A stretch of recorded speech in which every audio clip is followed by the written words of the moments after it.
All right, I think we're ready.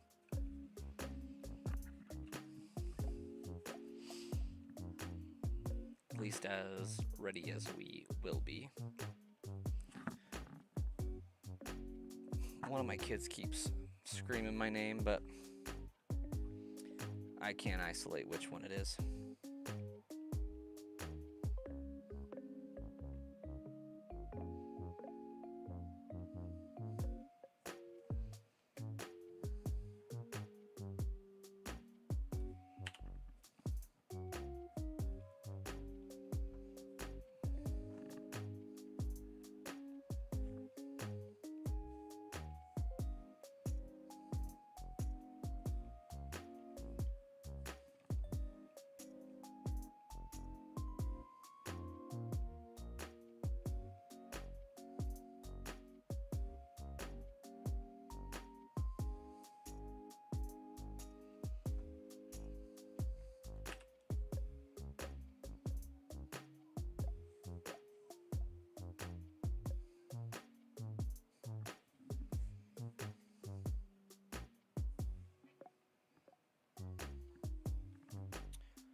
How many encounters did Gengar take? I think it was 2677.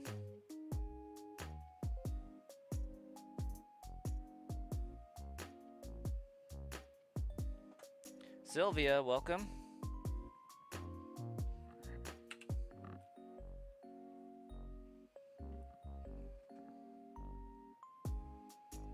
Yeah, this entire run has been under odds for every single one of these. Like most of them have been like 40,000 or below. I think the highest we had was 4648.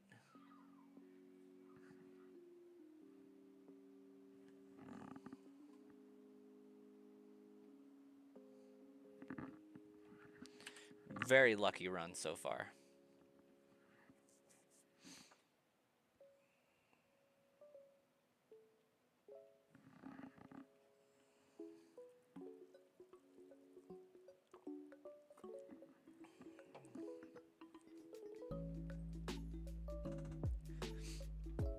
It's either that or we're just that good at shiny hunting here.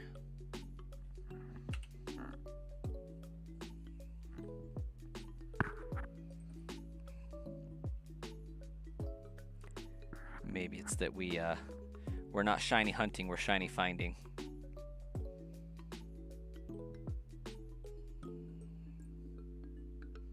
You don't even have the patience to do 100. It's not so bad. These ones do take a little bit longer though, understandably.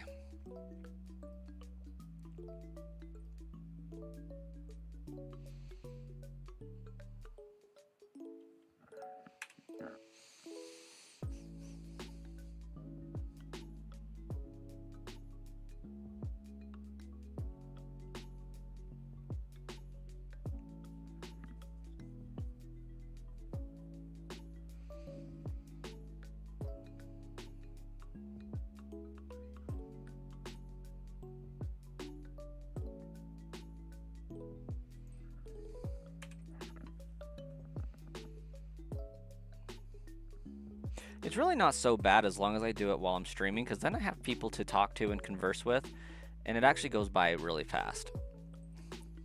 Like, I'll put in 2 hours tonight on it and probably get like 150 to 200 encounters. And it'll be whatever. It'll happen. It's not that bad.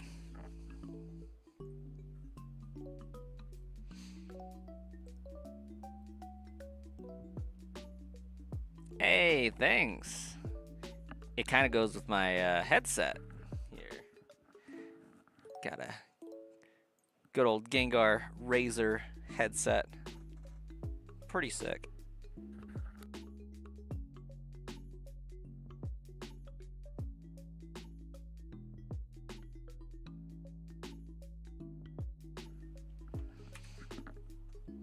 Hey, Tails, welcome.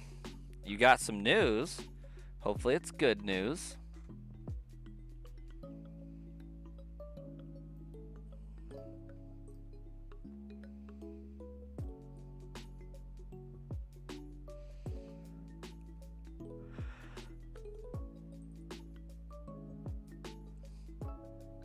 I feel like I need to get a Gengar Hawaiian shirt. Like a Hawaiian Gengar shirt. Because I got Gengar socks.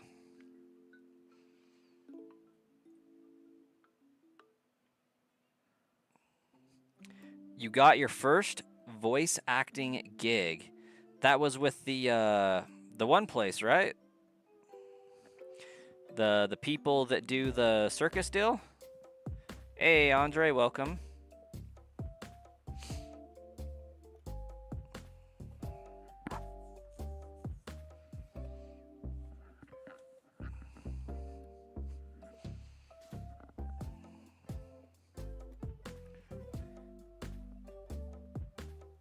If it's purple, yes.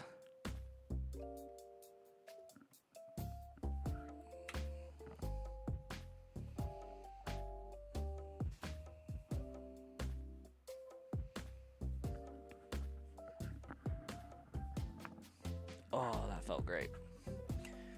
What do I think the worst shiny is? Goldango.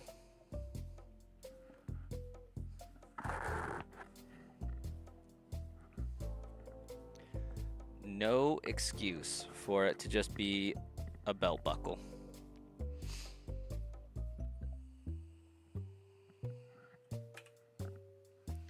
Something that you're doing a fan version of your favorite character. The character in question already has a voice actor and you didn't even audition for something like that. You're starting off small. Wait, so who's giving you the gig? Something like that. You're doing a fan version of your favorite character. The character in question already has a voice actor. That makes sense.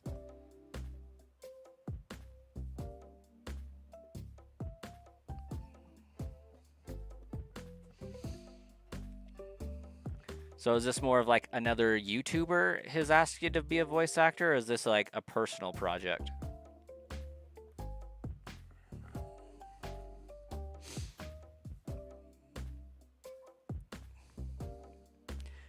MJ Studios. It's another YouTuber, okay. Hey, Evan. You have a great one. Good luck with your errands.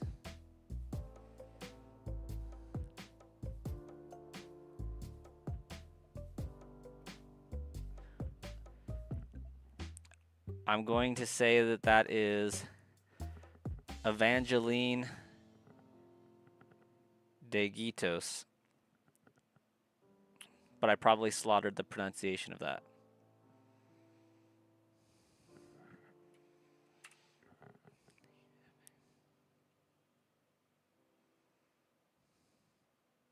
Oh, neighbor's throwing off the fire alarms again. That means my kid's gonna freak out and lose his crap here in a second. Ah, nice. They say you do great impressions. MJ Studios. I don't think I've ever heard of them.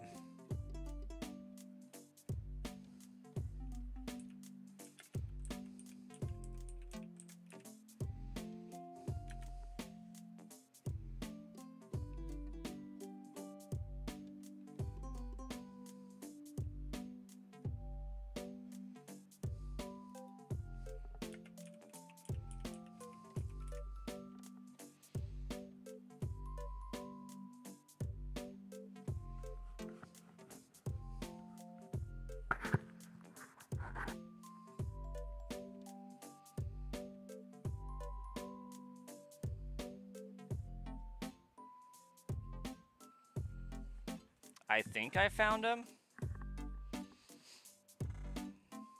Sort of small, like 35 subscribers small.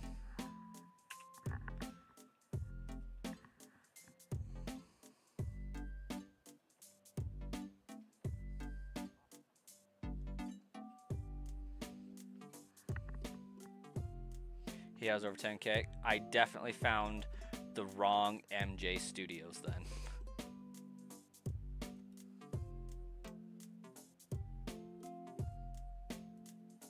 Hey, this one looks more like it would be a thing. Yeah.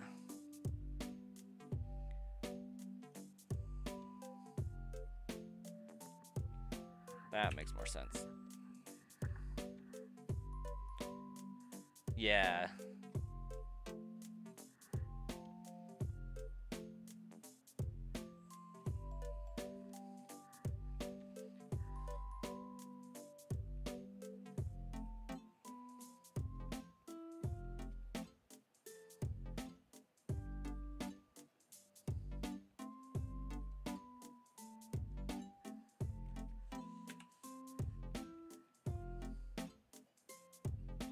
Cool, dude.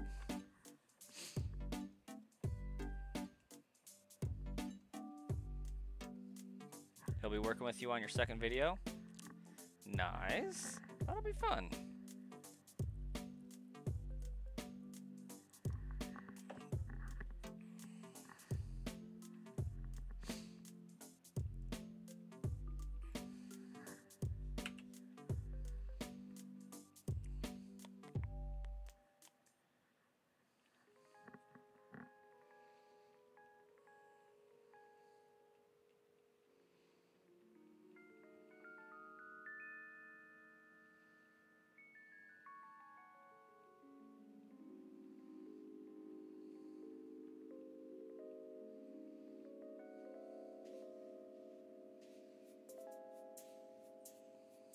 You know what can wake up Snorlax? A big old bowl of food, probably.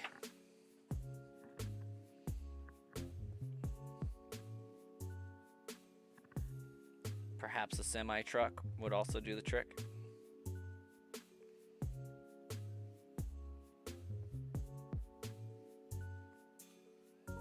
I'm looking for Snorlax, obviously.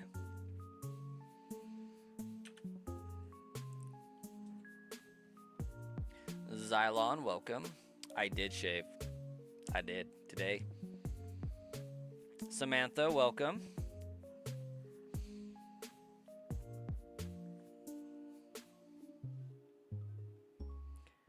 Yeah, I warned everybody last night in my stream that I was probably going to be shaving soon because it gets a certain length and it like starts to make itself itch, and I'm not a fan of it.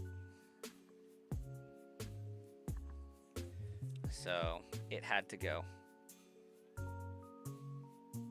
I knew something was different. Hola, ¿cómo está?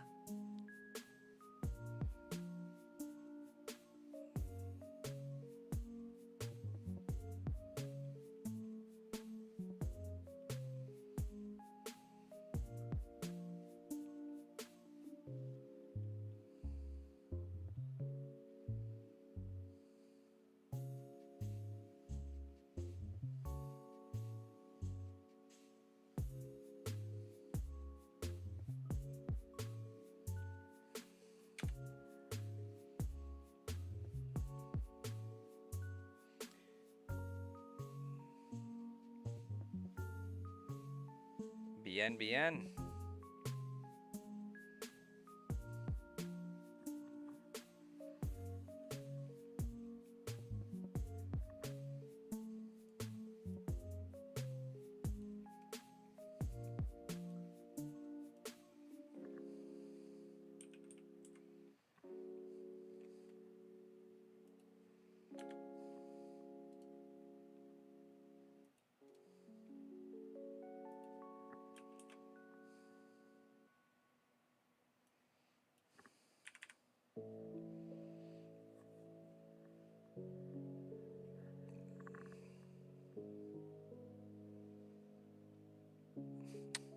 Or maybe Starbucks.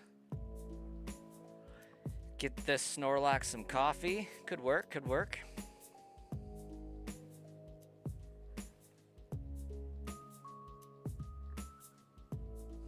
Huh. Interesting. YouTube's automatically translating into English for me. Crazy. You're late and you think you missed yesterday's stream? Very likely if you weren't there, yeah. Exile Star, you're trading Eevee eggs? There you go.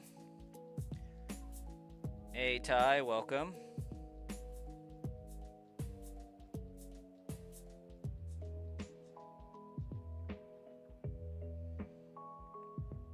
Xylon, I do not have a girlfriend.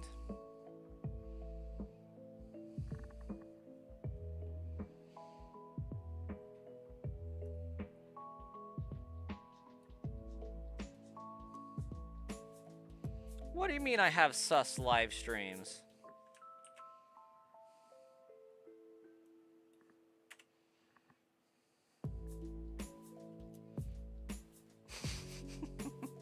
You've been having a good time watching my live streams?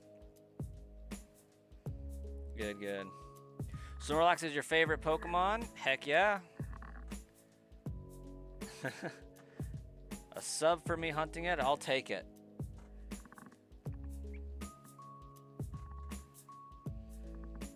Snorlax is a good guy. We like Snorlax here. I do have a wife. That's why I don't have a girlfriend. That would be frowned upon in several societies.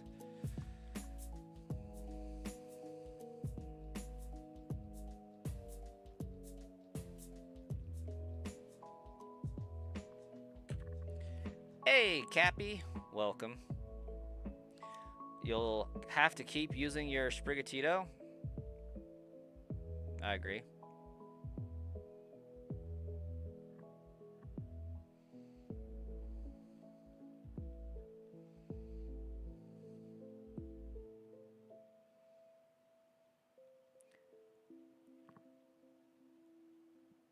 Also, Tails, I'm fairly confident yours was Portuguese, wasn't it?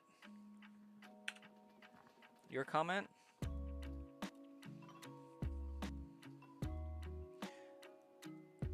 You slept on a jumbo blanket and now your neck's killing you? David, welcome.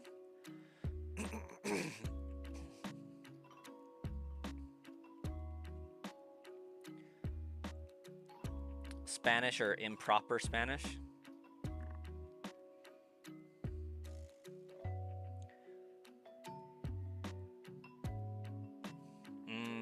Yeah, okay. Tiempo. Okay. I'm following.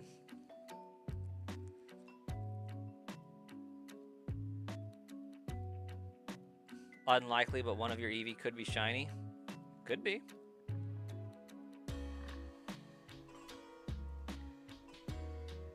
Right when you hopped onto my stream, you noticed something was off. My facial hair is off.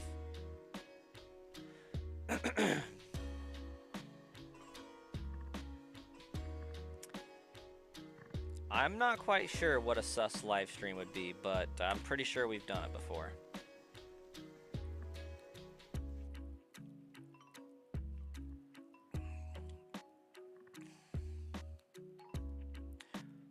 That sounds awesome, DuckTales, but I do not know what that means, but it sounds like a good thing. And Shauna's playing BDSP at the moment. Nice.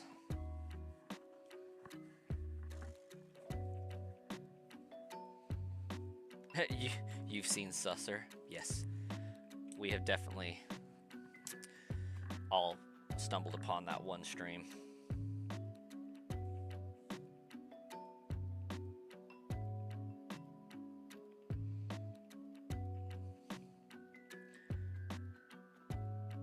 Sus means yours in Spanish, but it also means suspicious.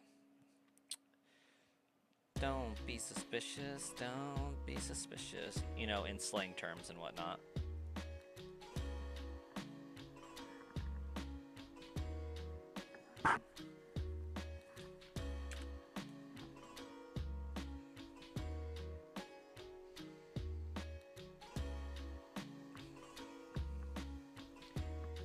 You pronounce it sus?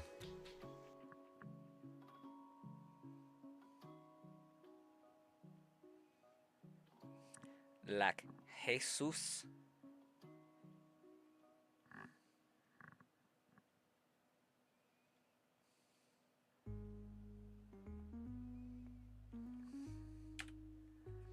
Hey, Starkiller.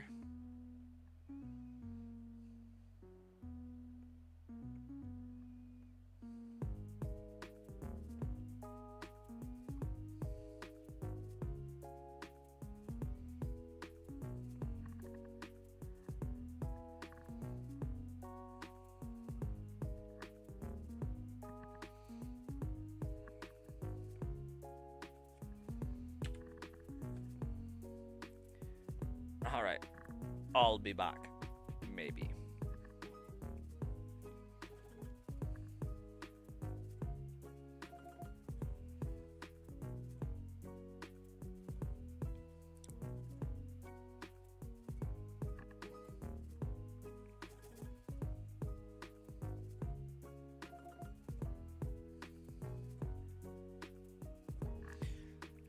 You guys know how much I'm going to geek out if it turns out that Ocarina of Time really is being remade for the Nintendo Switch 2?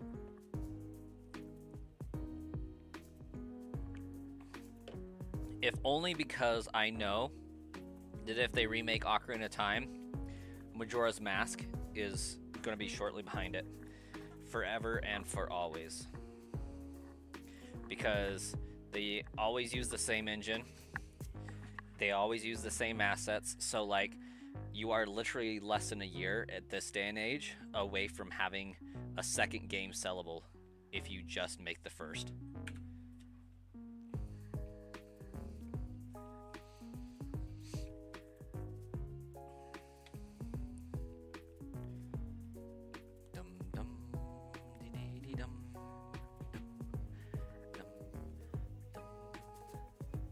You just want another open world Zelda like Breath of the Wild and Tears of the Kingdom? Ocarina of Time is not going to be that game. But in my opinion, I do think Ocarina of Time and Twilight Princess have a leg up on the open world Zelda games. But that's because I care more about the world of lore than I do about the world of explore. I've never really felt super restricted by the linear nature of Ocarina of Time and Twilight Princess.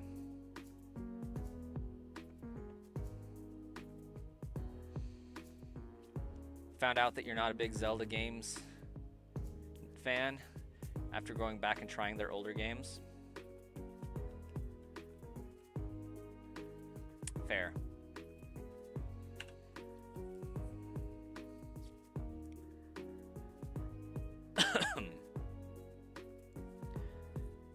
Maybe Ghost Rider may have to wake up Snorlax. Maybe. Ghost Rider. You caught a Fletchling to hatch easier? Fletchling has Flame Body?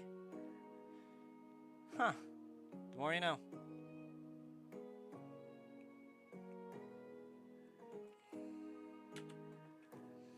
You loved everything about Breath of the Wild and Tears of the Kingdom. You're hoping they keep something like that going. They might, but perhaps in a different Hyrule.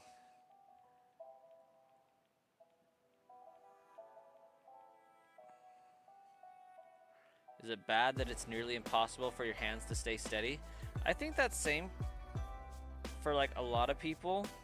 But like if we're talking like you're sitting them down on a table and they're not steady, that's a bad thing. But like if you're just holding them up here and they're not steady, that's like normal for most of the populace.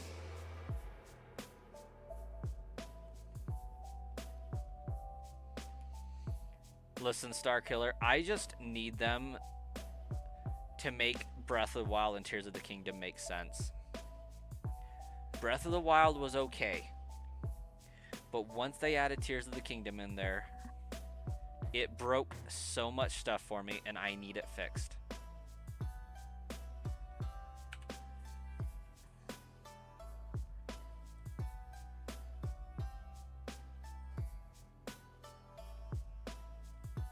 I want to know how they have a new Hyrule creation story. Like, what happened? Did Hyrule get destroyed, or do we have, like, a new creation story happening?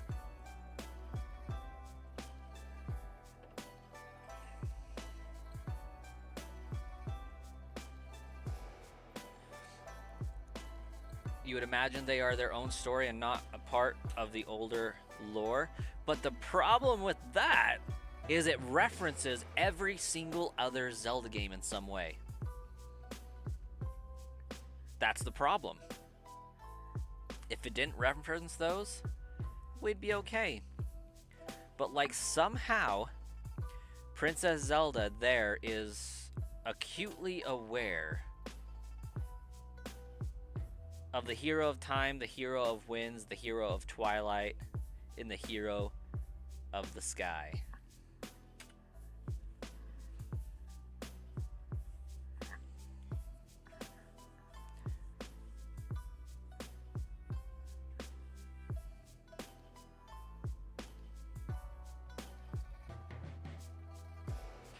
But it's also possible that they take place in a world where the timeline never split.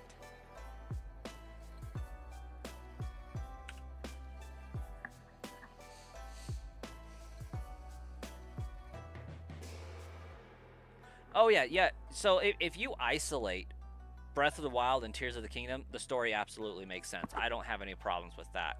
It just doesn't make sense in the grand scheme of the Zelda universe. Because the age-old question for those games is, what timeline do they belong in? Because they reference all three timelines, and that can't happen unless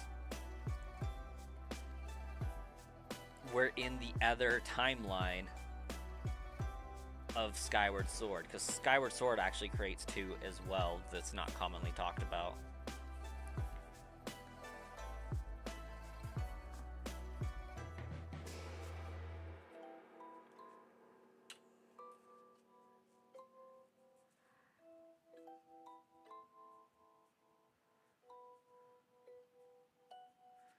Which would be great, because like I could imagine in the other timeline where, okay, so here's some deeper lore for you that you probably don't know, Starkiller.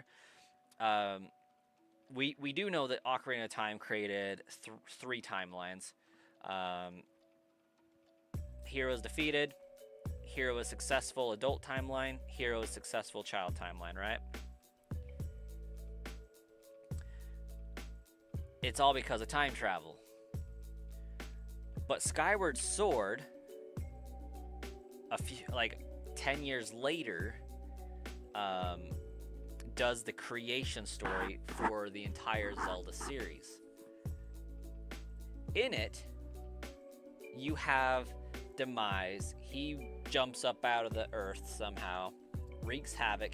Goddess like seals him, sends her people to the sky until the chosen hero can come, be born into the world, and defeat him, right? We go through the story to the point where we get to the end game. We defeat him in the timeline as it is. And so there's a timeline to be had from that point going forward, which is heavily alluded to be the one that we see descendants from, because he is the original hero of time, but the hero of sky at the same time.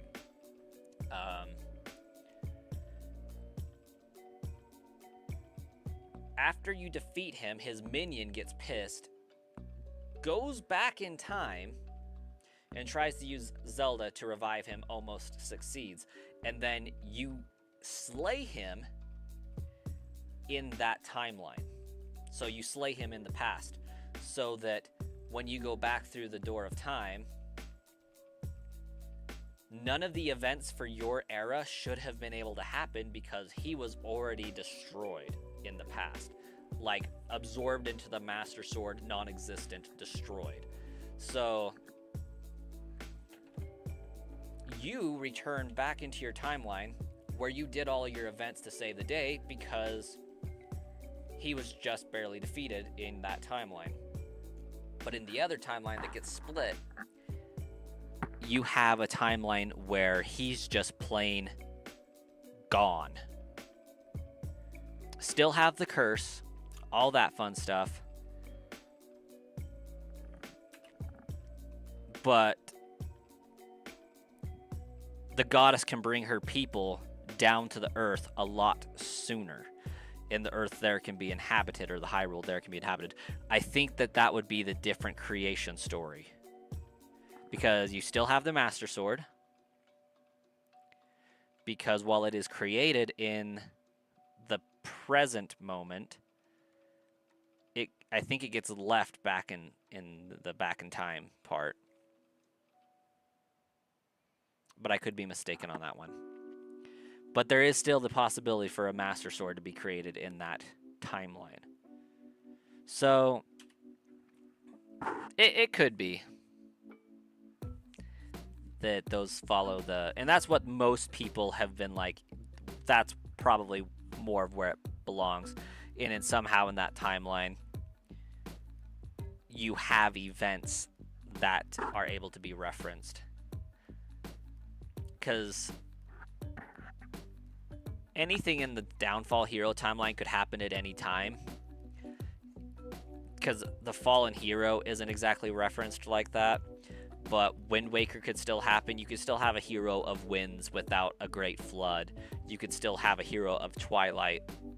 You could still have a hero of time in that timeline as well. But one that doesn't split off factions of the timeline. Yeah, there are a few different versions of Ganon. But I just need Nintendo to make an official statement, because right now it drives me bonkers. Fantastic games, though.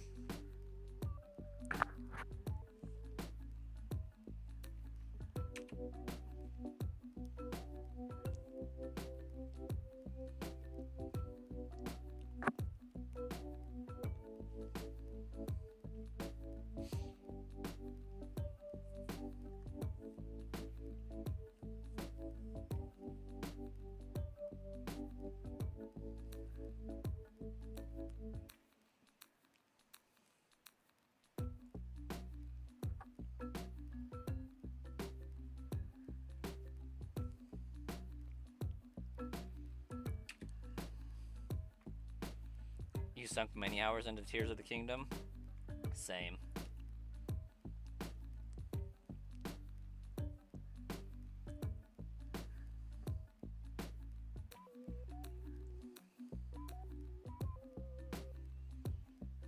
I've probably played through like Tears of the Kingdom like 4 or 5 times.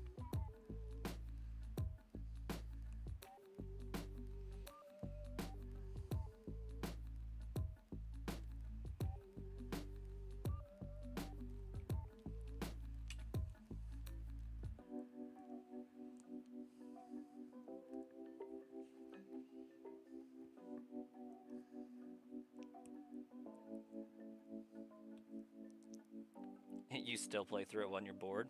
It's a great game.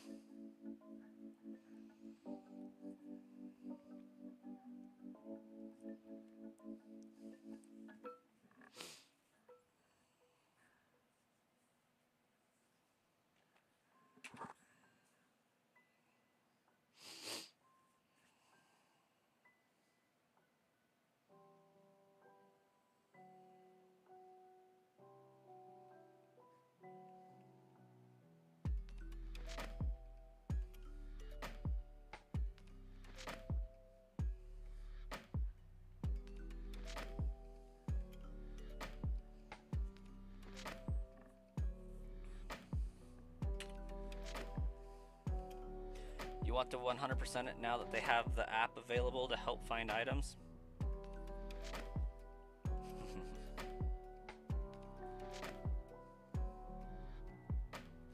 I desperately want to do a walkthrough series on that on my Hyrule Monkey channel, but I just don't have the time. That and like, I want to do a playthrough and do videos for the playthrough of every shrine with only 3 hearts.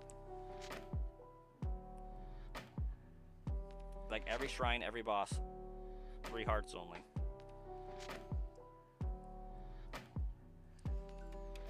To prove that you can do it in basically any order.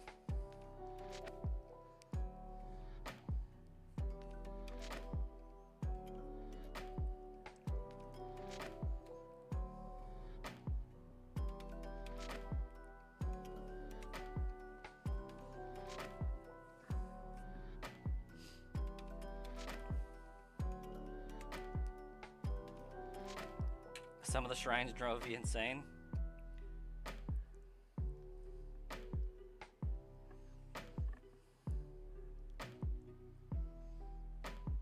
I like finding the ways to do the shrines that weren't intended.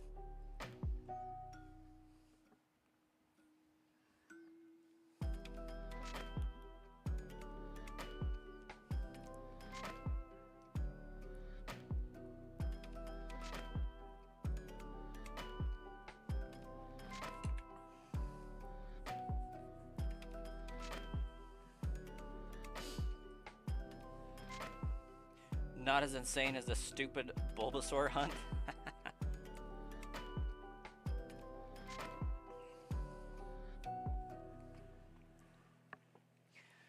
Maybe I should finally commit to doing my Zelda series on the Switch too.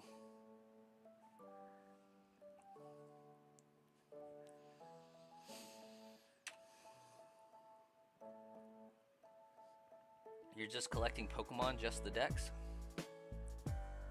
It's a good challenge.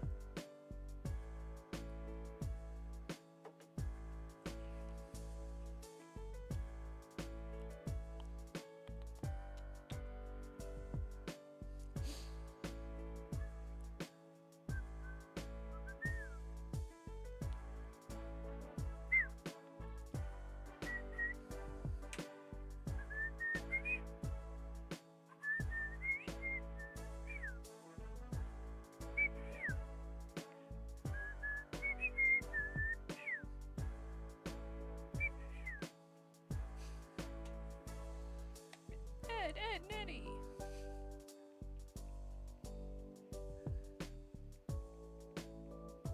I know that tune. It lives rent-free in my head. And it is probably the reason why I never watched SpongeBob growing up, is because it gave my mom PTSD, and she's like, absolutely not again.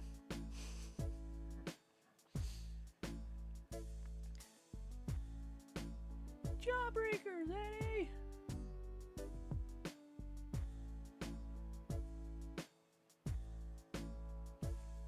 Chickens, Eddie! That's what it is. Oh, for sure. For sure.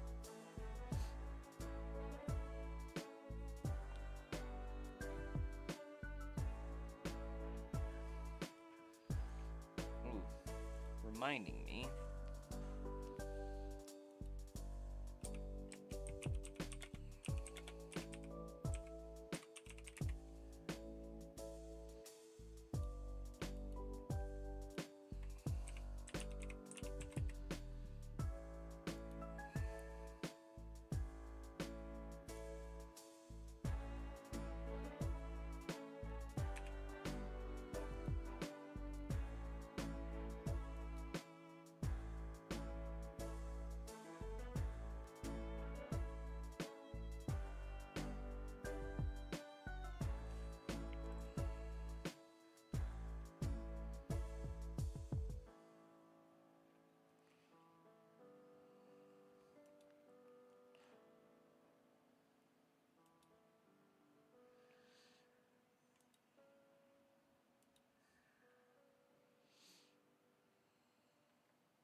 How long do I think you'll be hunting this Bulbasaur?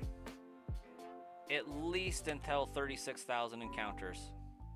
I'm gonna guess 36,152.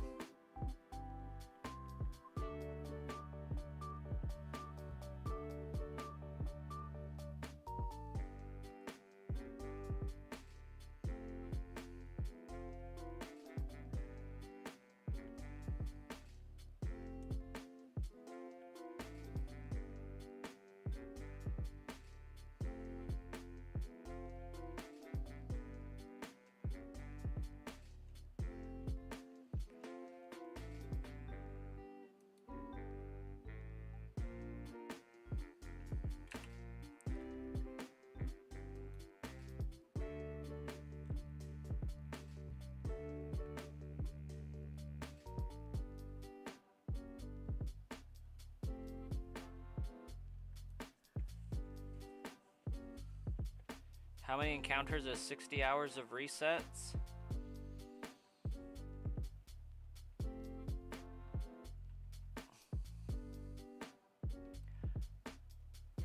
Roughly 120 times 60. Hey Siri, what's 120 times 60? 72,000, or 7,200, sorry.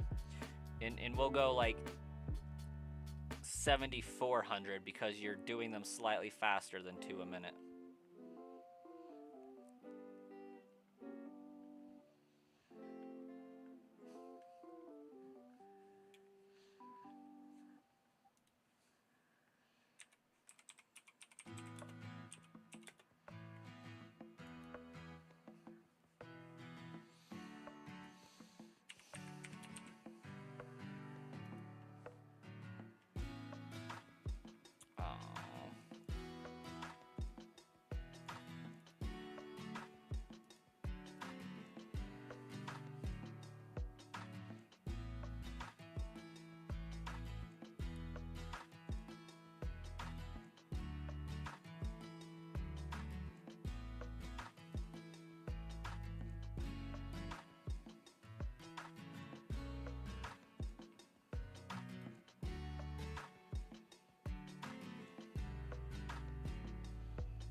Oh, I see.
You'll never shiny hunt reset a Pokemon again after this? Man, it's really putting you through the ringer.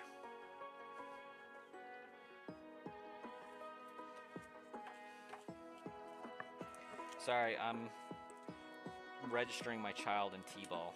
I realize that I have yet to successfully get that completed.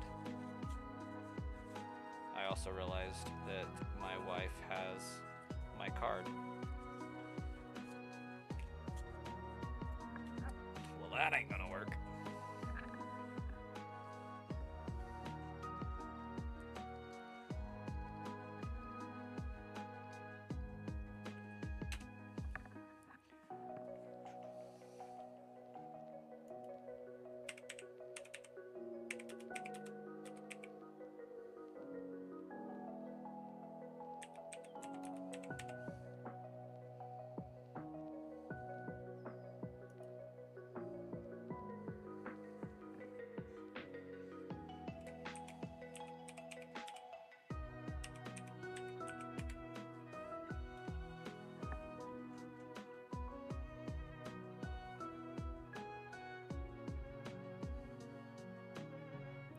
You wonder how many people have gotten a shiny with their first playthrough to figure out that they were shinies in the first place?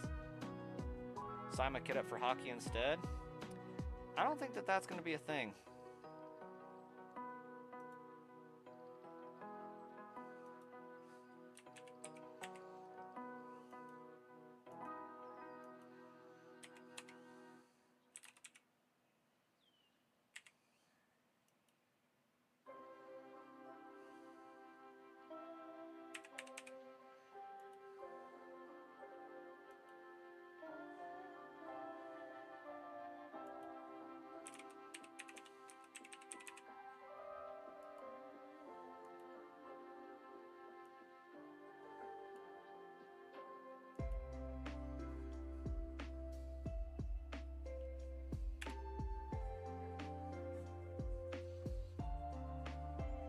Oh shoot. I have my card information memorized now. I don't know if that's a good thing or not, but... Hey, Joseph!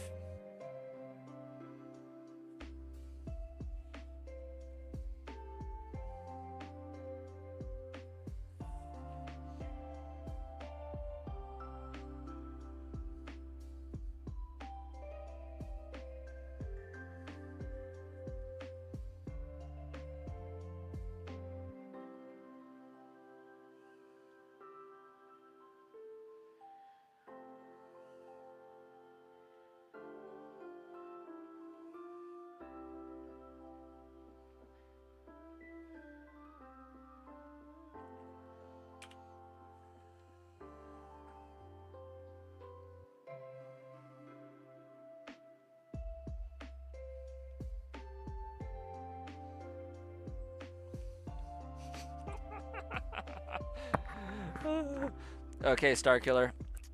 See if this checks out as accurate. Just signed my kid up for T-ball.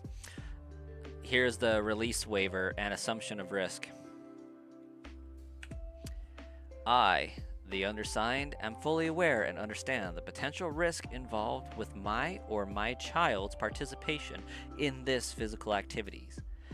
Dangers could include, but are not limited to, cuts, bruises, broken bones, and other debilitating or permanent physical and emotional injury, damage to personal property, or death. The fact that they've included emotional damage in the waiver.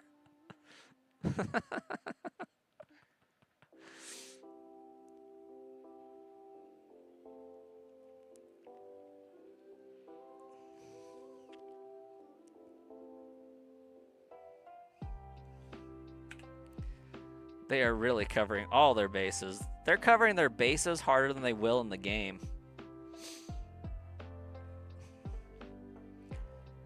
I acknowledge that social distancing guidelines and sanitation protocols will not be ensured at all times of the participants' and spectators' involvement in this program.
participation trophies sound like they won't be an option with the emotional damage they will deal out. Yeah.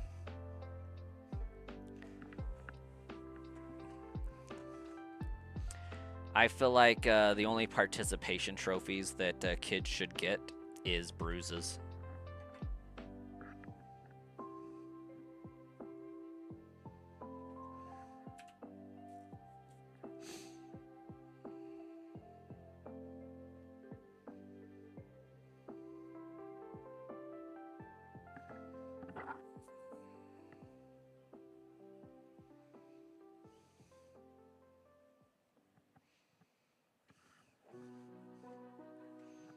You would make your kid throw them away if he got one.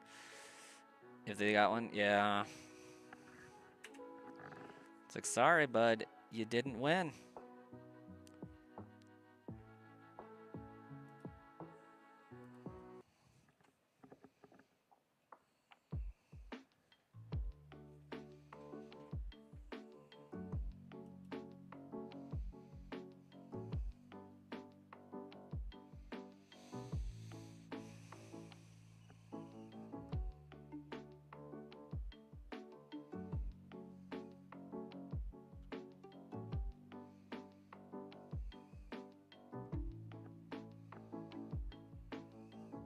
True. You gotta get good. Gotta do the best. Go plus ultra. All that.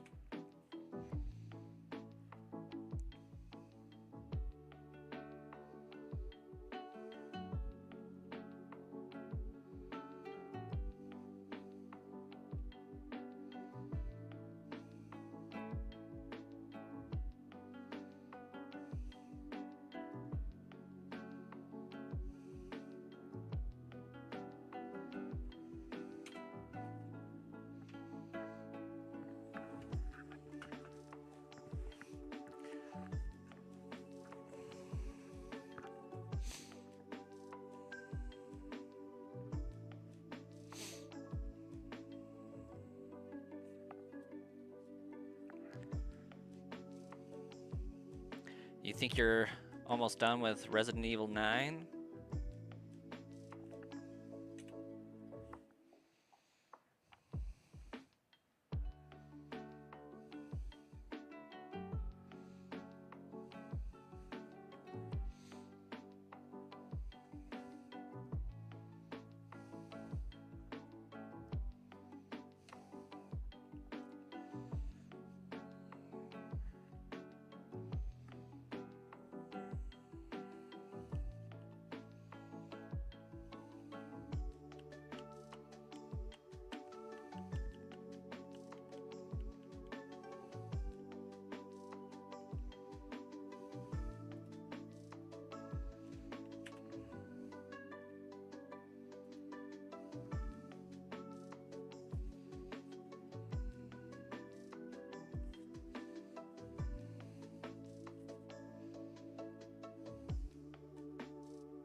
Still gonna play through it again on a higher difficulty level? Yeah. That'll be fun.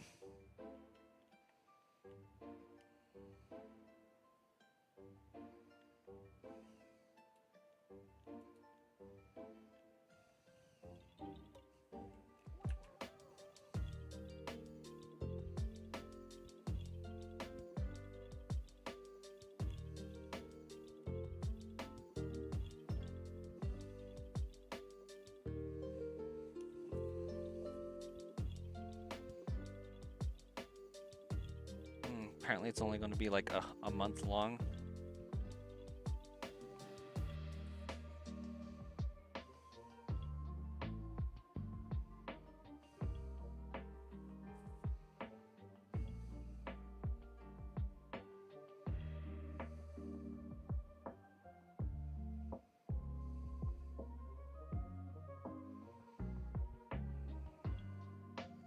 You know, people have deemed these best zombie games ever, but in your opinion, there aren't? Yeah.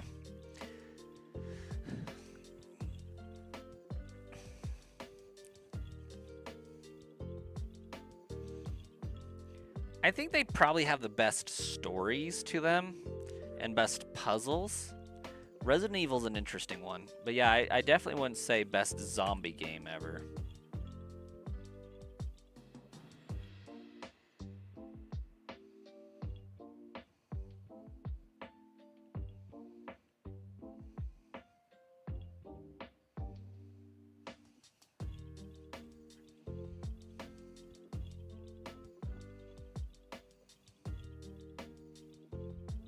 You think these games would make better animes than games? Nah, I do love Resident Evil like 2 and 3, 1 and 0. 4 is also good. 5, 6, not so much. And I haven't played 7, 8, or 9. But like going back to the roots of Resident Evil, they are phenomenal games.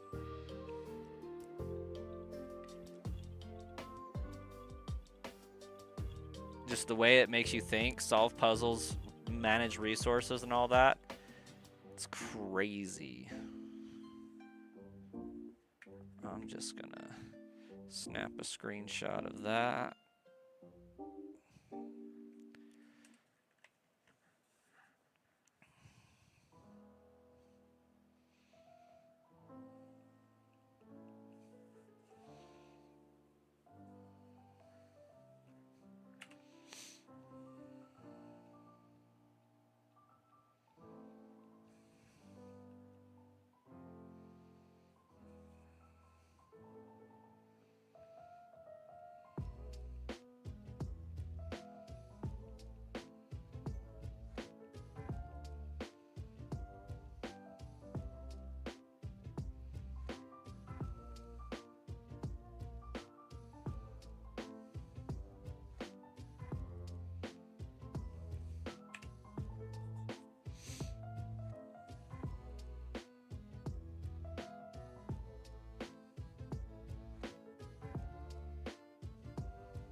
You still got to play through the rest of Resident Evil 2 Remake.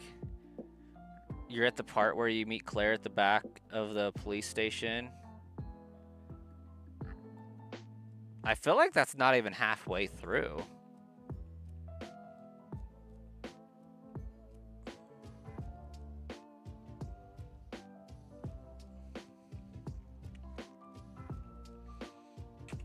Because, like, the police station is only half of the game.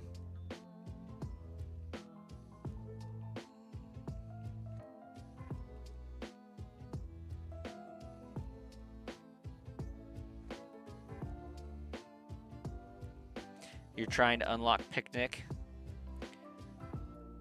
so you can breed your Eevee a bunch of times.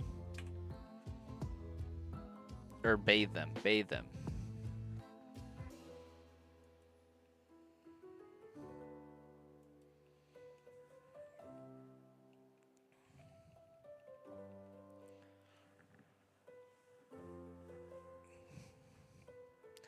It felt so much later than 9.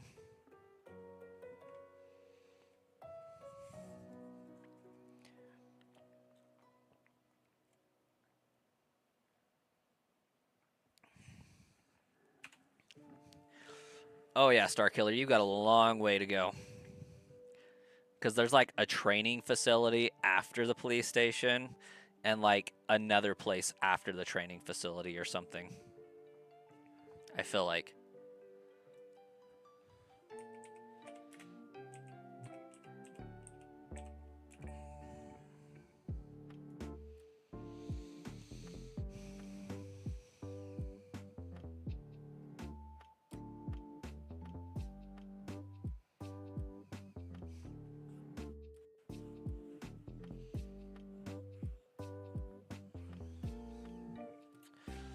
Oh yeah. Gas station, police station, underground facility, parking garage, sewers, laboratory.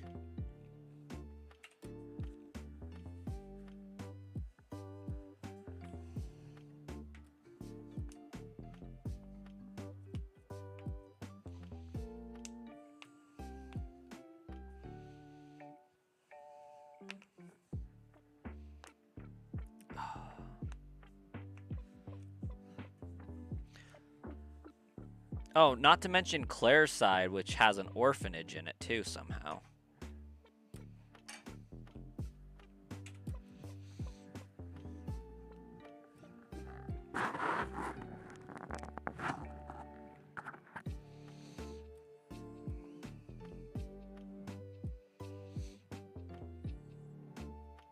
You were watching the original Resident Evil games, and the camera angle would drive you absolutely insane.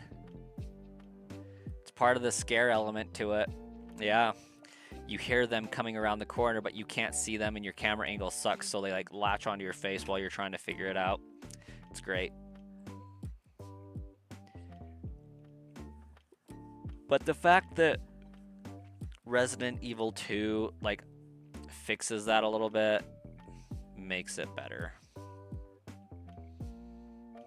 The remake, I mean.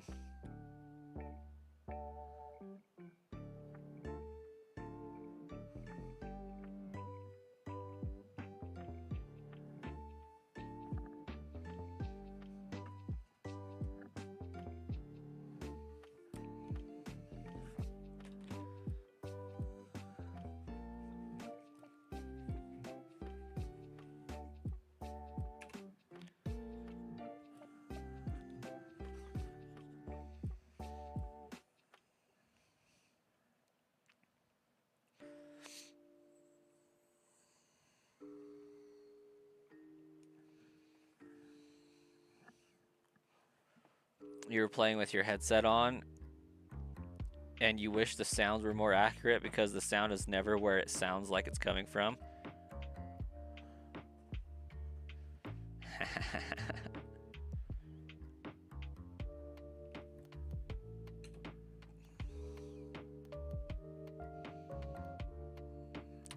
Gotcha, Exile. Best viewers?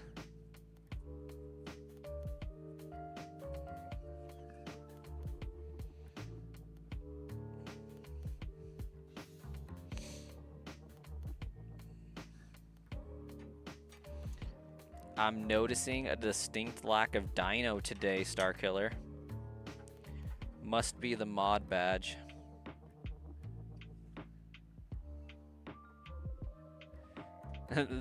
They do a great job at jump scares, though. I mean, well, that is what they're there for.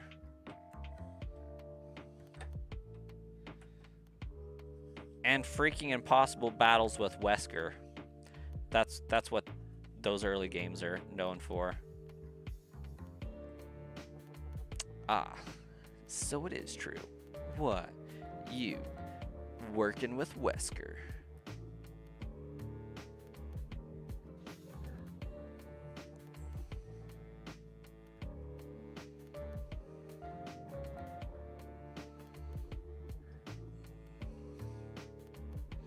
It's just so funny to me that, like, they refuse to let Leon die. Like, Leon's just perpetually stuck getting in these zombie situations.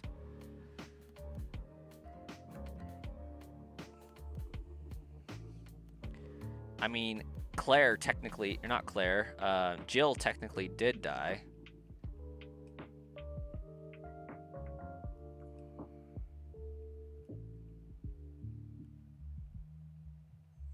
You love the action part of these games more than you do all the puzzles.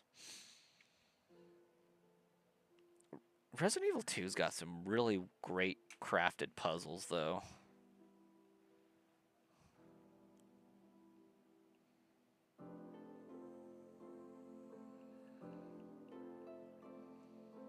I haven't played 7 and 8.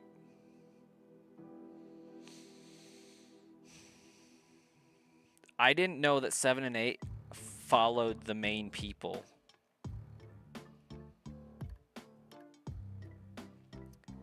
And I also didn't know that 7 and 8 tied into the rest of the games. I thought that 7 was a reboot.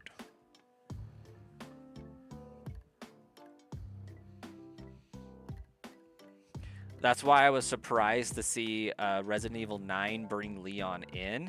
It's because we haven't seen him since Resident Evil 6.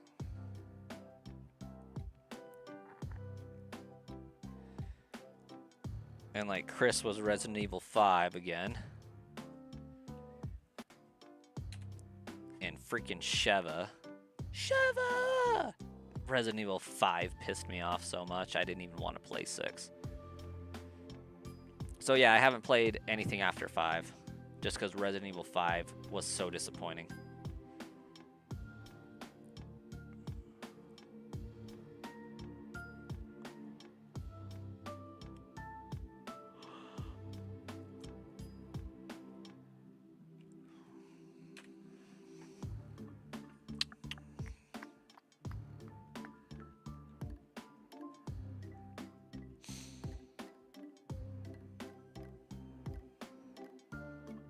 A lot of people say 6 is one of the best ones. Oh, that's scary.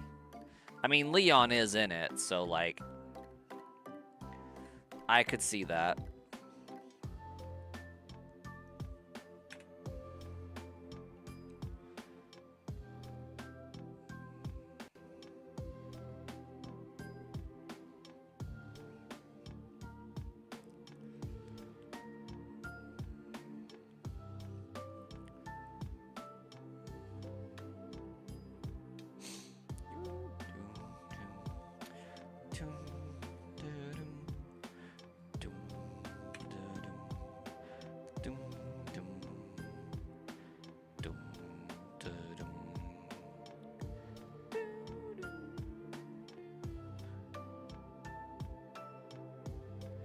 Feel like playing as Chris would be awesome from everything you've seen from him.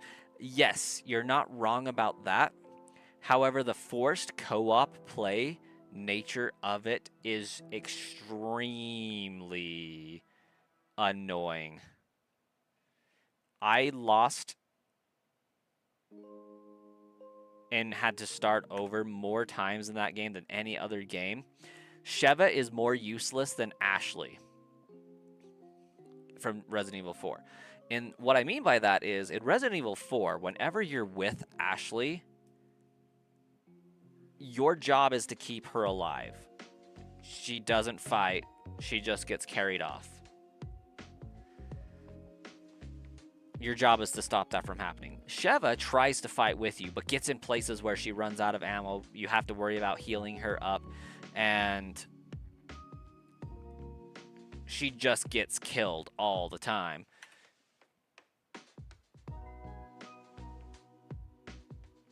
So it's pretty terrible.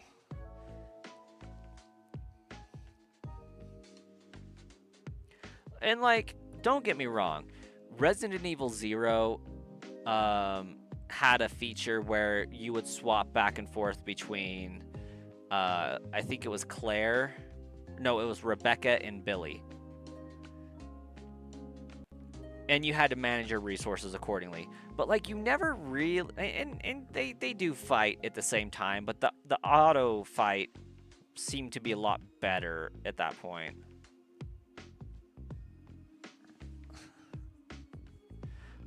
Like, it's so much easier to protect somebody that's not also fighting back than it is to have that person fight with you. And then, like, the only way to do that game really is to have a buddy play co-op with you. But when you actually play co-op, the game recognizes that, like, hey, there's another human playing, and like slightly ups the difficulty anyways. So it's a nightmare to me. I don't like Resident Evil 5. But yes, Chris is a bad A. Like, I like Chris. He's pretty great. Hey, Anissa, welcome.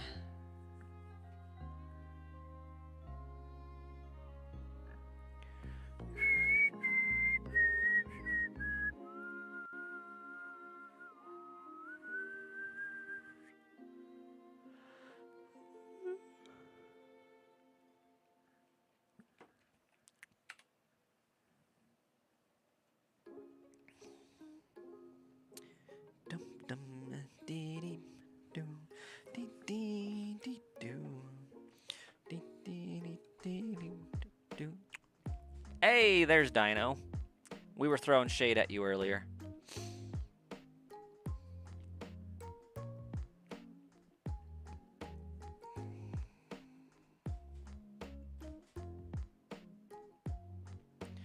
Why does it keep telling me I'm offline? I'm not offline.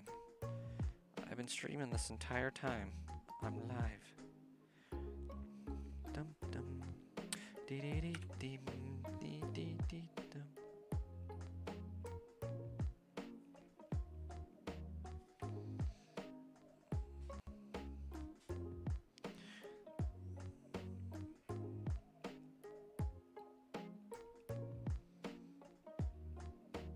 You cleaned the mess in your room?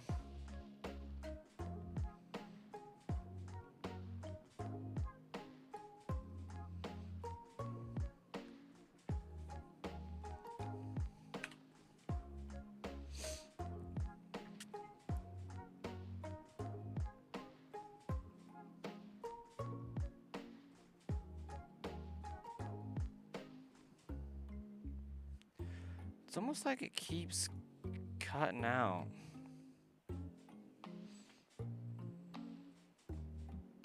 And disconnecting.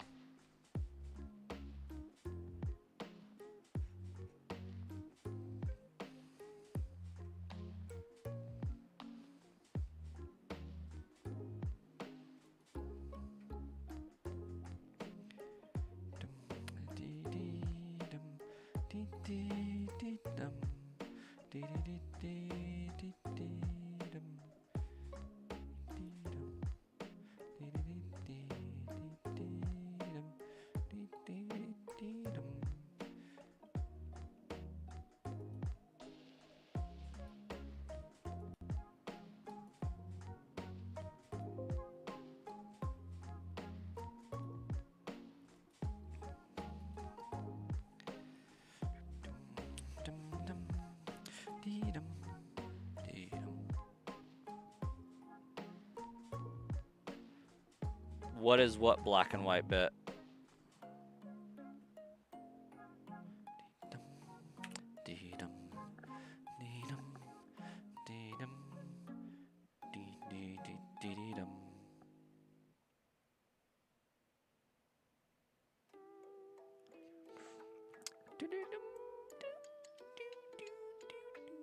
It shows the Pokemon Center in black and white. What are you talking about? Oh, in the memory, in the journal. Did you not know Leaf Green had the journal? Yeah, this. It's the Pokemart. Yeah, it's the journal feature. I usually press B to skip it though.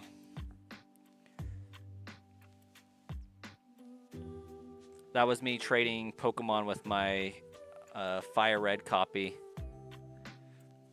While I was off stream, I went and caught a few Pokemon to trade over to Fire Red.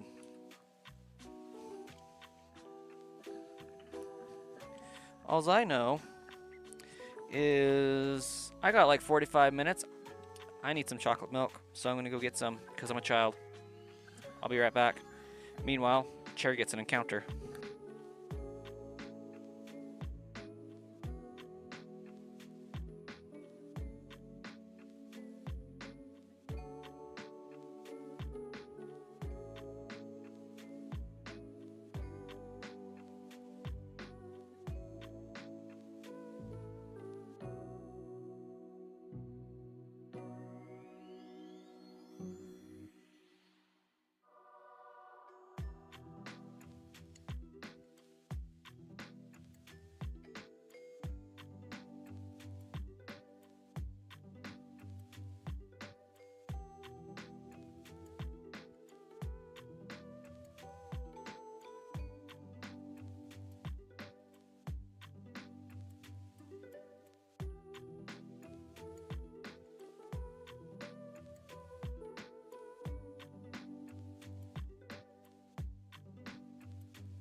1017 for you, Dino. Not surprised.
I'll have to do some more research into that later. Janice, welcome. RJ, how you doing? Did I change my YouTube name? No, I did not. I have 2 channels I stream to instead. Looks like you're chatting in from the Brass Coin channel, if I'm not mistaken. I have a Sludge Bomb Trainer channel that I also stream on.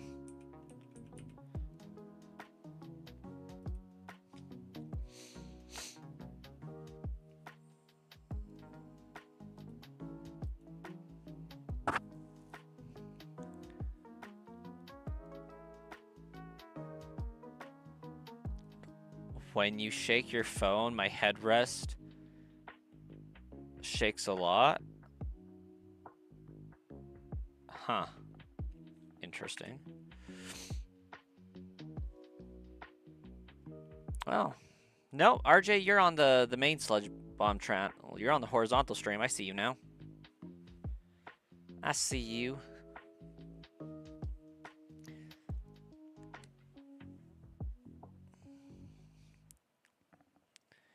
No, I just streamed to 2 channels.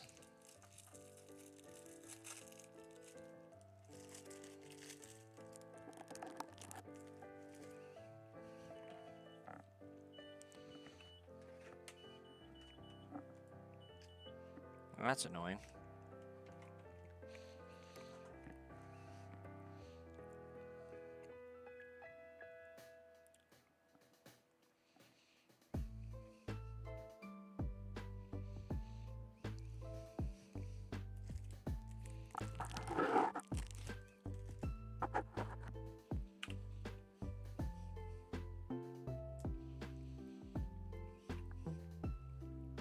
Have a good night, Dino.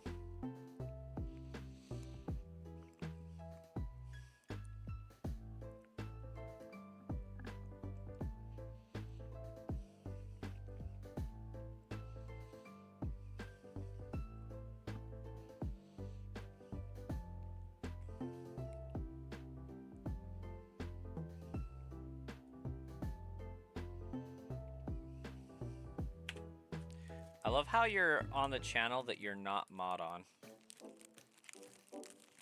What's up, Janice?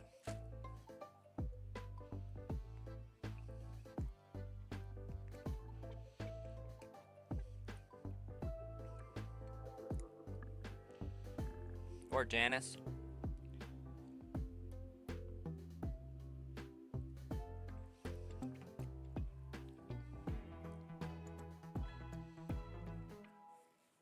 Oh, yeah.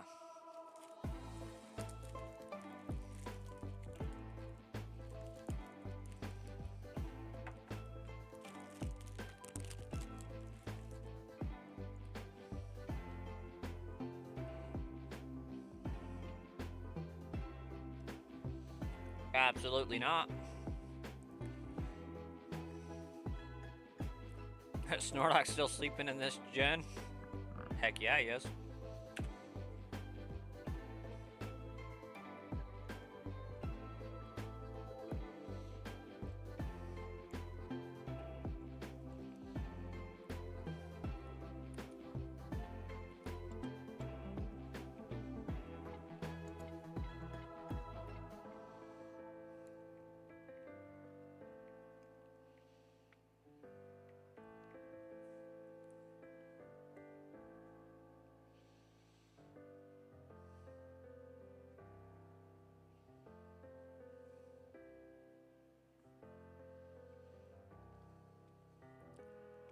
You know, Snorlax should have gotten a Mega.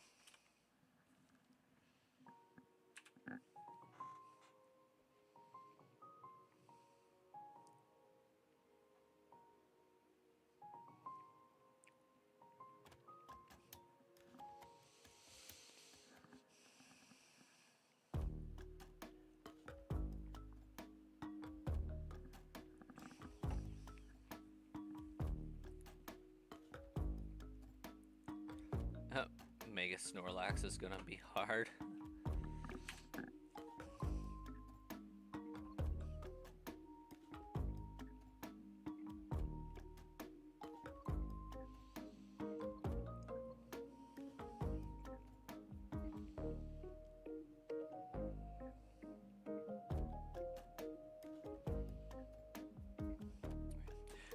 I would think he would have a gravitational pull a little bit.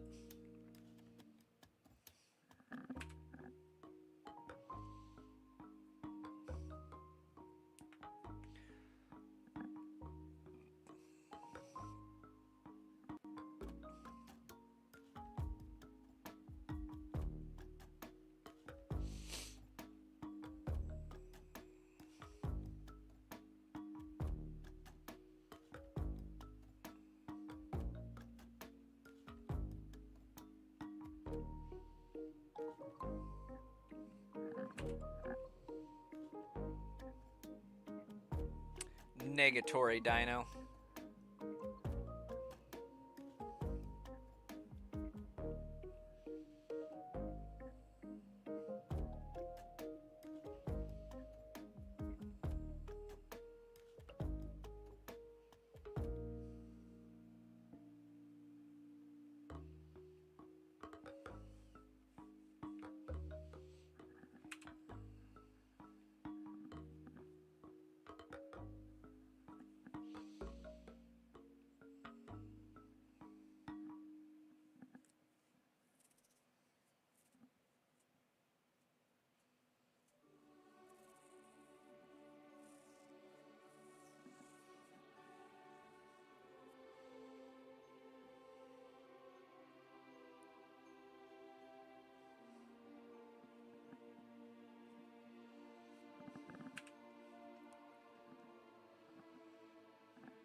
When Gmax Snorlax was released, it was laying down. How can it use kick or hand move?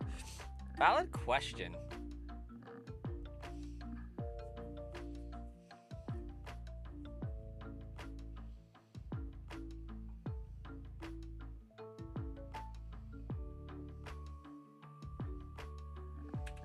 I imagine it gets up to do so. Then again,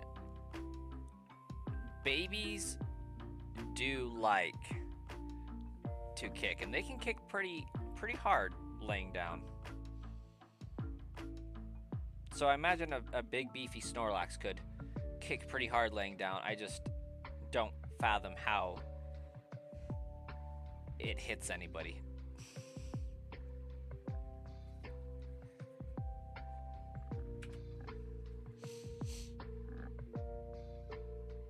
Hey, Cloud. We are in the same spot right now. You doing a good old Snorlax hunt as well?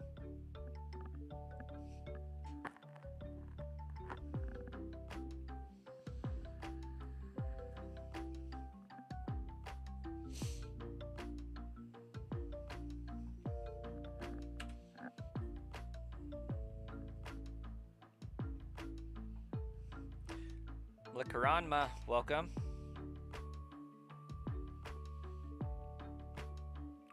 Reason you can't do Pokemon shiny hunting is because you're usually busy. Oh, I get it. It's time consuming. You don't shiny hunt, you don't have the patience for that. I'll probably get leftovers. I'm definitely going to be using this on my team for a little while. Snorlax definitely has more of a chance of getting into the Elite Four battle than, say, Diglett.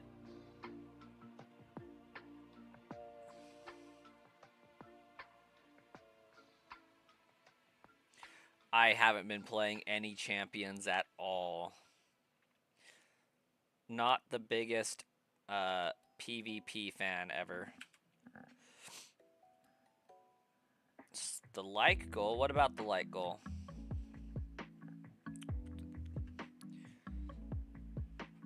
You just realized that the Armoroak, Cyberledge, and Garchomp shiny is dog water? Yeah, just a lot. It's all in the eyes.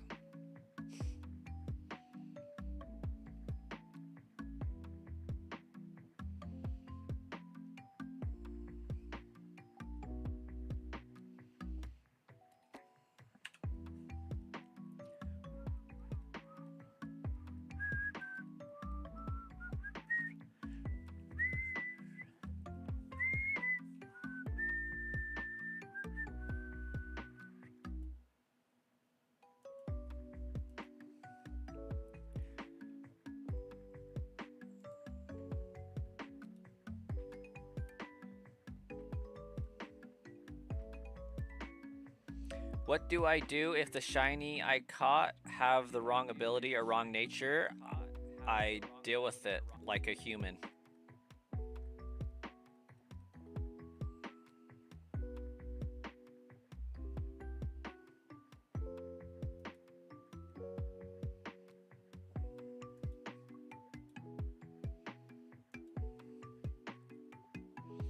It's about all anybody can do, really.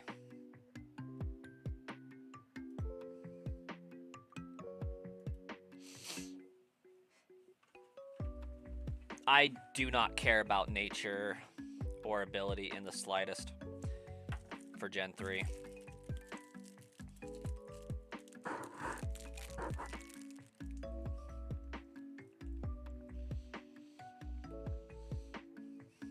What we get is what we get.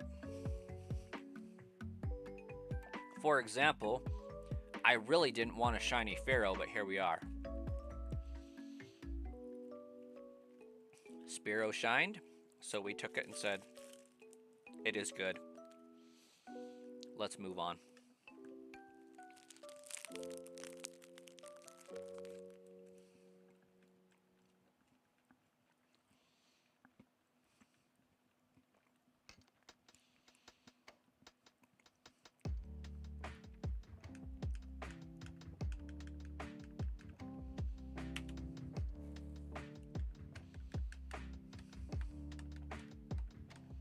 How do I go about streaming from my Switch? What's the starter kit? So, in 2017, I built a wicked awesome gaming PC that's kind of dog water right now. But I have a Elgato 4K Pro capture card installed on my motherboard. And so that takes an HDMI in. It has an HDMI out as well, so I could play on my TV if I wanted to. But I run the Switch Docks HDMI cable through my capture card, and it pops up on my PC. And I add the capture card as a video source in like OBS. And I am using my computer monitor as the TV, if you will. So I'm just playing the game through OBS, and I'm seeing the stream kind of how you guys would if you're on the horizontal stream. But I also have like a little window that shows me what it looks like for the vertical stream as well. So I would say you could get away with it with like a $20 Vivitar USB to HDMI converter. Do I have any of those right here? No, I don't. But I also have like Elgato HD60S Plus 1080p video capture software, and that one goes in through USB-C. No, USB 3.0. So I have a few different ways I could capture the signal.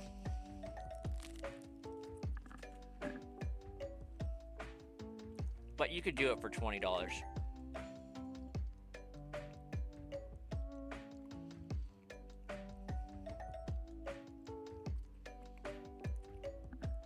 There's a baby Pikachu before Pikachu was a thing.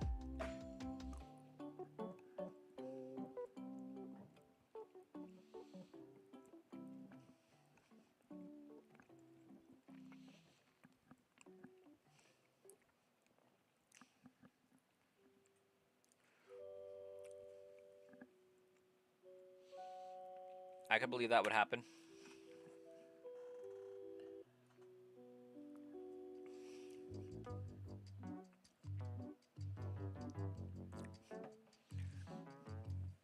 Also, welcome Daveza.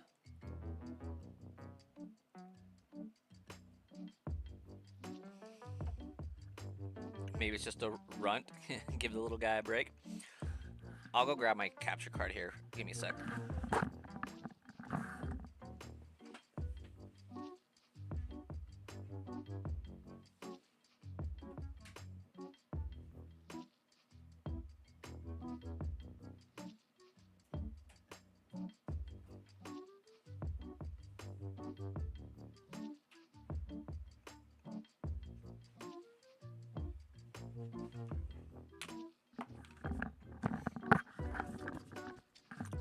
Alright, Cloud. So I picked this bad boy up at Walmart. Just a USB 3.0 to HDMI.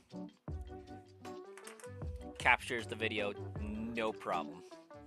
So for like 24 bucks, you could capture your Switch game input or output. Easy peasy.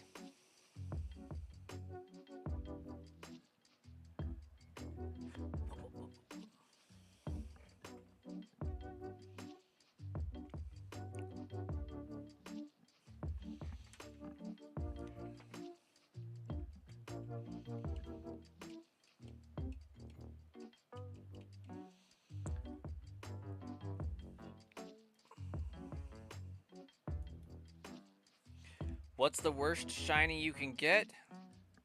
Shiny Goldango.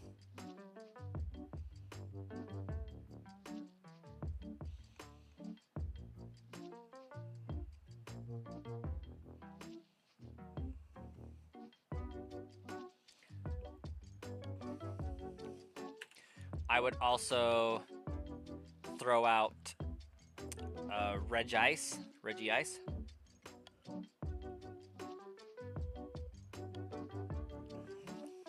That one's pretty terrible.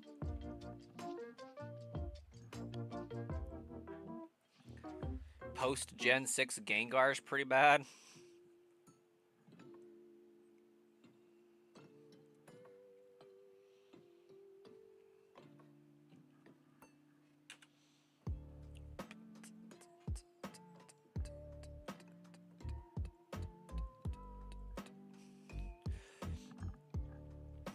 Facts, Daveza.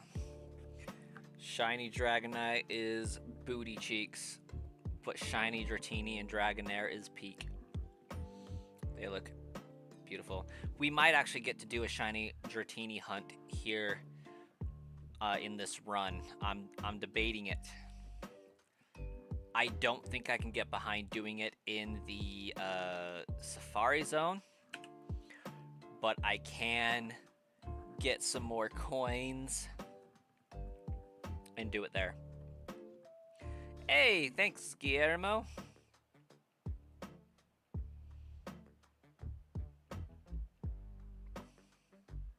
We found it at 2,677 encounters.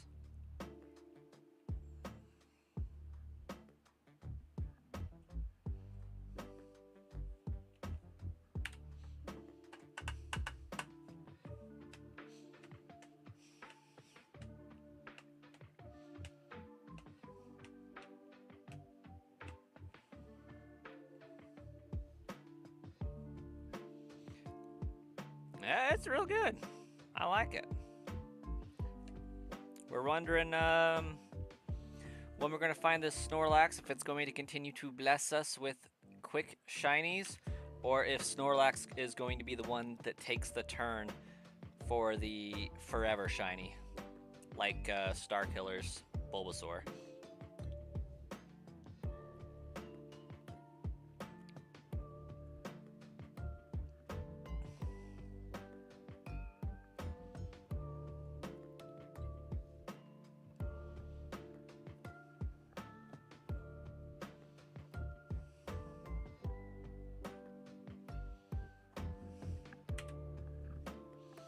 You found your shiny Honedge 2 days ago after 3 weeks of hunting. Very cool. What game? Is this Legends Z to A?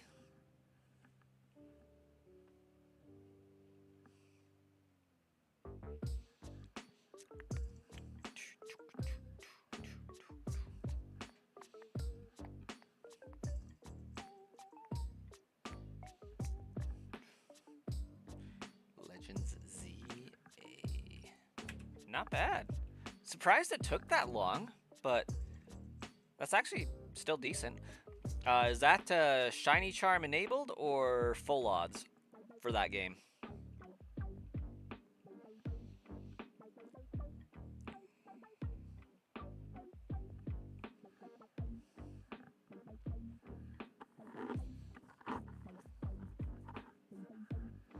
You found a shiny Zubat on XD Gala Darkness a while back. Solid find.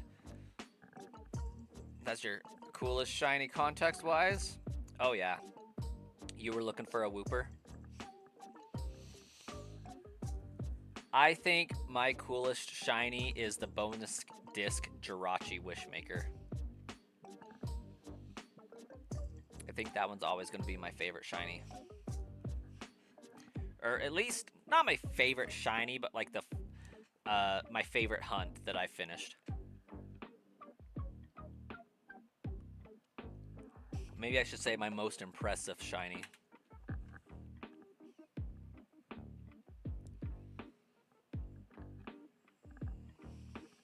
You're looking for a shiny Pancham? Nice. Always be sus of anyone who says red Gyarados. Unironically, shiny Magikarp was either my first or second shiny ever as a streamer. The reason why I say it was my first or second is I genuinely can't remember, and I don't think it was on stream at the time. But I was playing through Sword and Shield kind of at the same time, and I was looking for... I was grinding some Pokemon on one of the games, and I found an Agislash. Meanwhile, on the other game, I was in the DLC or something. I was riding my bike down a river, and there was like a school of Magikarp coming. And so I was riding desperately away from the Magikarp because I didn't want to be in a battle, and I got slapped in the face with a fish, and it ended up being shiny. So that was like a cool one as well. But I can't remember for the life of me which one happened first. As far as like for sure the first shiny I ever found on stream, like that I was hunting, that was Regigigas, and that one was really cool because I was like either the second or third person to find shiny Regigigas and post about it, but I was the first one to get a video up about the find. So that was really cool. Back in like 2019 when, or maybe it was, yeah, it was around about then when the DLC came out.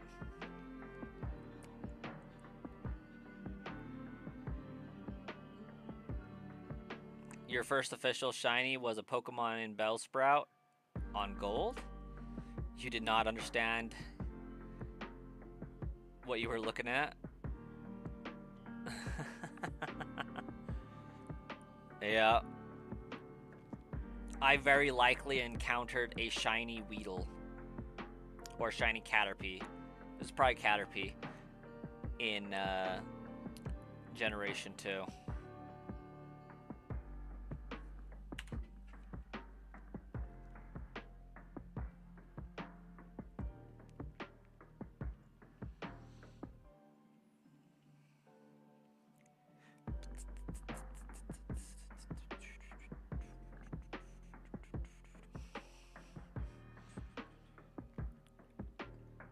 Yours was unironically a Peach Pikachu in Viridian Forest. Nice. Always good for the scare factor there. Having a family member be like, dude, what the heck's your problem?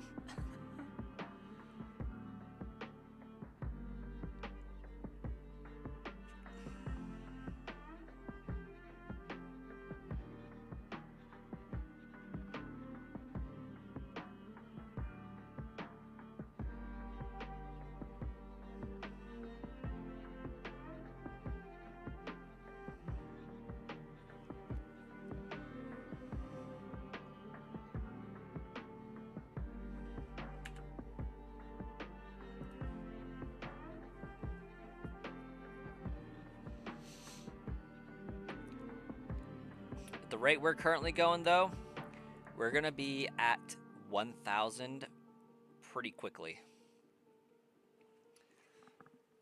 1,000 subs. We're on our way. Almost to 530. That's pretty impressive. You restarted your game so many times to pick all the starters and enjoy different playthroughs. You kept finding different shiny Pokemon on each playthrough. Dang, man. Most people don't even encounter one.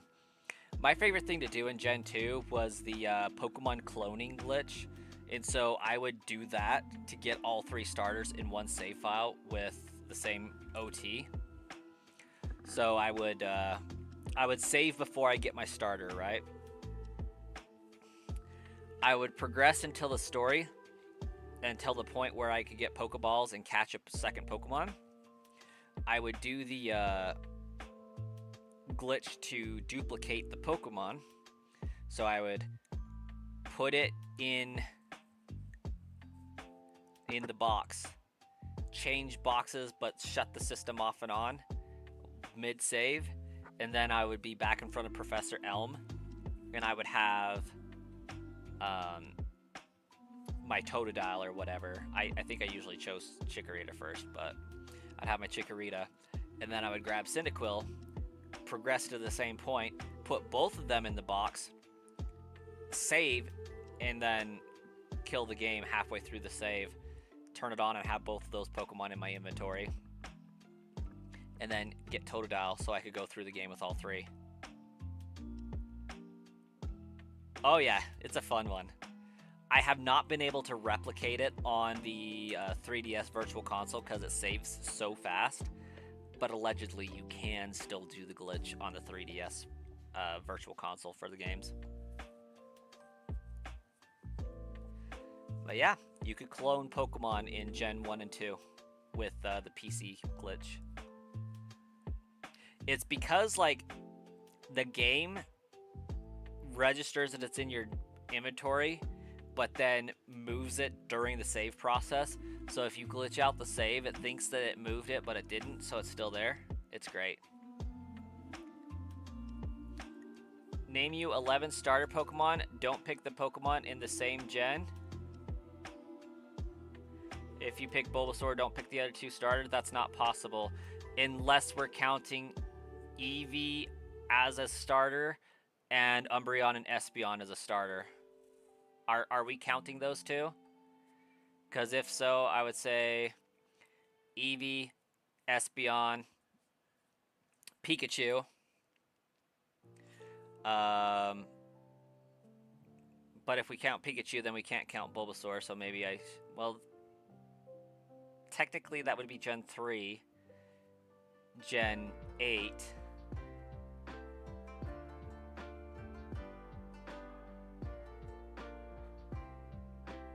But then Eevee and Espeon would also be Gen 2, but also at the Gen 3. So it'll be 9 then? Yeah, because there's only 9 generations if it's currently.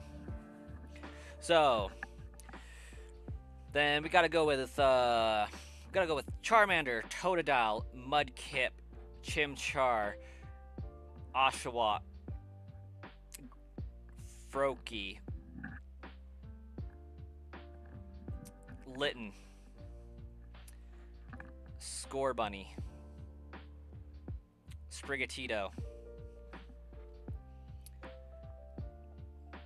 and then Gekwa for Gen 10, and then counting the starters for Pokemon Coliseum, gotta go with Umbreon.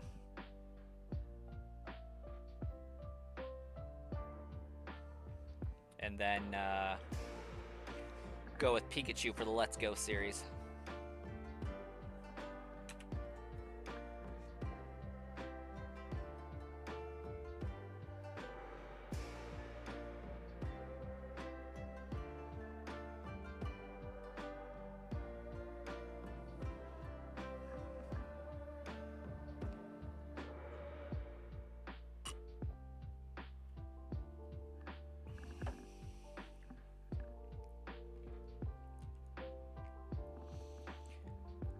If I had a chance to recolor a shiny Pokemon, who might it be? Goldango, I would make him platinum colored.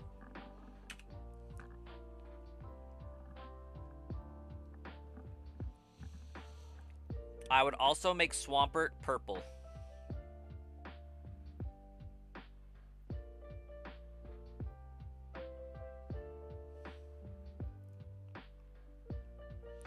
Yeah, that would be the Gigantamax Pikachu and Eevee for having Let's Go Pikachu Eevee save files on your game, and they can't evolve because then they wouldn't be Gigantamax Pikachu or Eevee.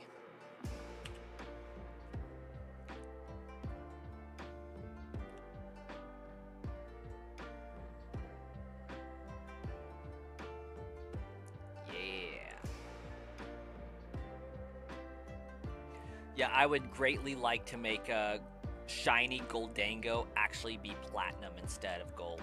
That would be great.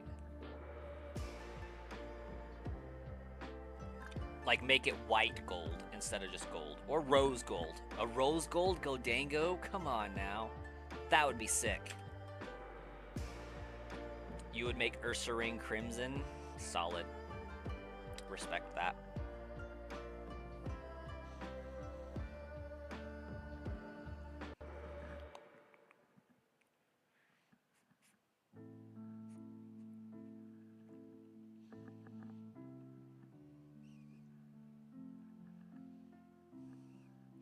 Name you 15 normal type Pokemon, but not including normal flying. Are there even 15 normal Pokemon that don't have flying in them somehow, some way?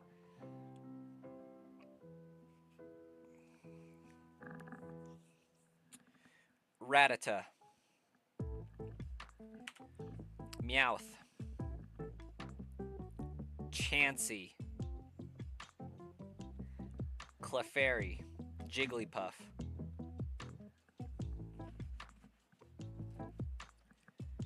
Sentret. Patrat. Lillipup.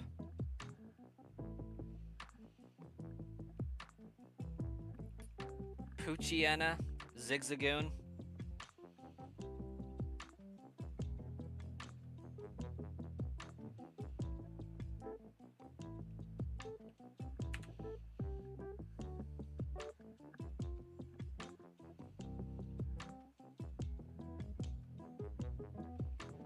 Bidoof.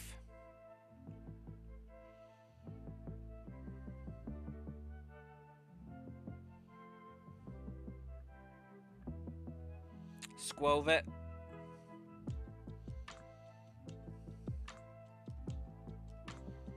Lechonk.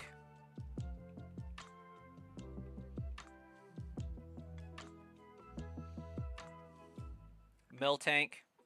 Stantler.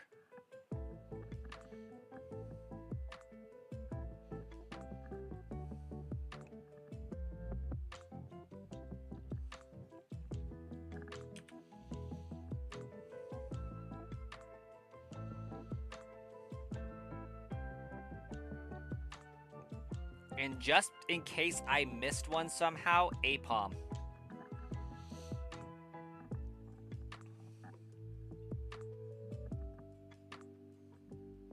And Tauros. As a bonus.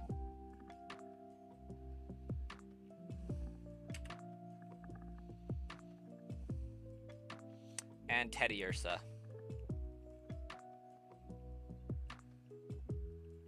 Snorlax also.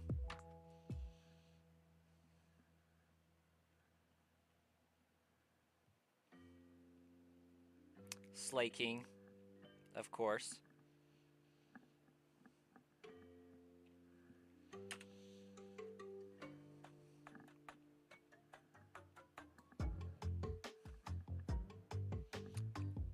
I would totally eat a Miltank.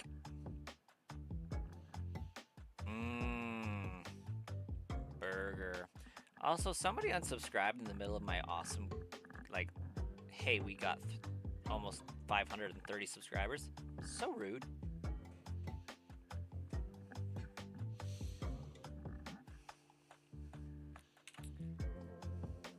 I'm extremely leery of eating tatsugiri and like vanillish in cottony, not cottony, Swirlix. I'm extremely leery of those ones that like obviously look like food.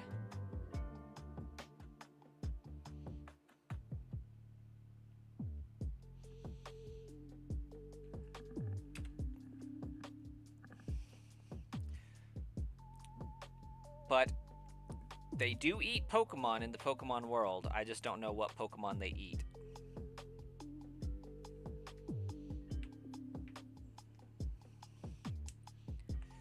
Ursaring being a bright green is too strong and annoying. I agree.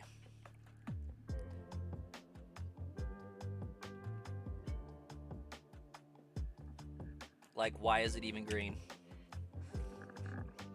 This is just a heads up that we will be ending in 2 minutes. It's about to hit 10 o'clock my time.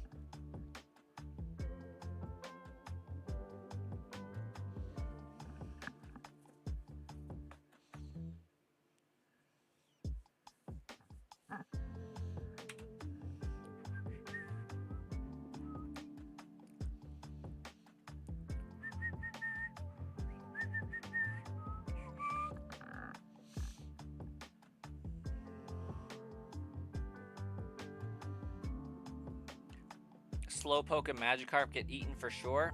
Absolutely they do. I'm trying to remember. I feel like Magikarp doesn't have much meat on its bones, though. I could be mistaken on that.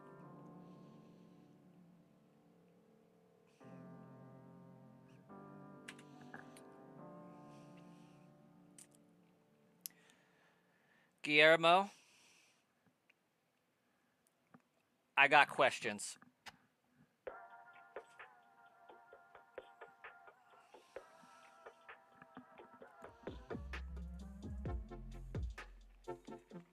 Like, if we're going for a nice rabbit dish, I would understand if it was, say, score bunny. Not a second question asked. But the fact that it was a Baneri, of all the rabbit Pokemon that could have been chosen, I don't think we're talking about food here. Name you every Reggie, but name you a move that they can learn, but don't say the same move again. So we got Reggie Ice with Ice Beam, Reggie Steel with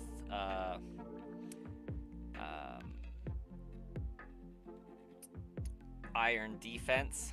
We got Reggie Rock with Superpower. We got Reggie Gigas with Earthquake. We got Reggie Alecki with Thundershock, and we got Reggie Drago with Dragon Breath.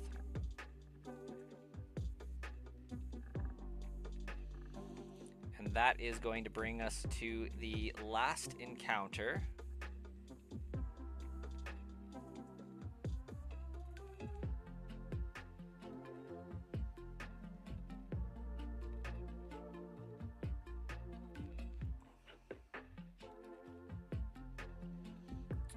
With no shiny luck today. But that's okay. Gives us something to work on later. You think a roasted Baneri with a cooked apple in its mouth seems like a tasty dish? Okay. I can respect that. Nice little rabbit dish. There's just a lot of Rule 34 Baneri low punny, so I had to double check there. So we will catch you all in the next stream.